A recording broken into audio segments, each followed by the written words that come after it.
The world's largest human rights organization, Human Rights Watch, has stated that German Chancellor Angela Merkel should press Ukrainian Prime Minister Arseniy Yatsenyuk to force the Ukrainian army to stop killing Donbas civilians. Merkel should emphasize the need for Ukraine's defense ministry to issue clear and specific orders to troops not to use certain explosive weapons in areas populated by civilians. Merkel should also press the Ukrainian authorities to conduct further investigation into allegations that Ukrainian forces were responsible for attacks in the east that failed to distinguish between civilian and military objects, causing civilian casualties, the statement says.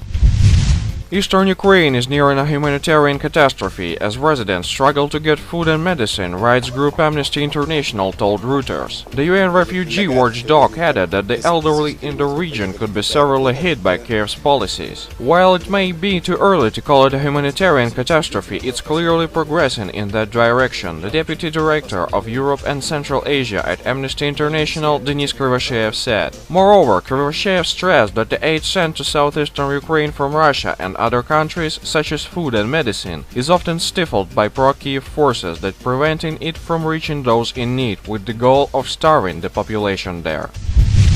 Former Czech President Václav Klaus said that the US, Poland and some Western countries want to split Russia after splitting up Ukraine. I do not understand why some people are so blind when they talk about the causes of the Ukrainian crisis. Neither do I understand the position of the United States, some of Western Europe and Poland who want, after splitting up Ukraine, which they have succeeded in doing, to split Russia and undo a decade's worth of development. This is a large and unforgivable risk, Klaus told Polish journalists as cited by the online newspaper České noviny as Tuesday. The former Czech president has previously criticized the United States and the European Union for imposing economic sanctions on Russia.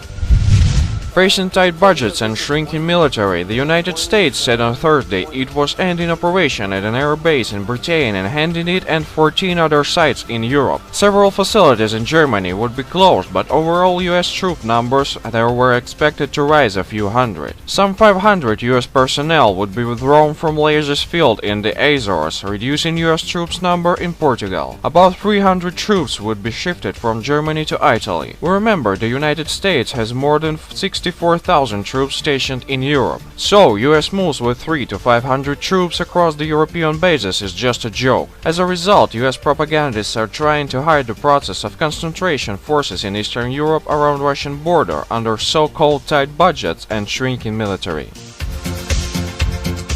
We thank our information partners for help with spreading this video news. Subscribe to our channel to receive up-to-date information on the situation in Ukraine and current geopolitical events in Europe.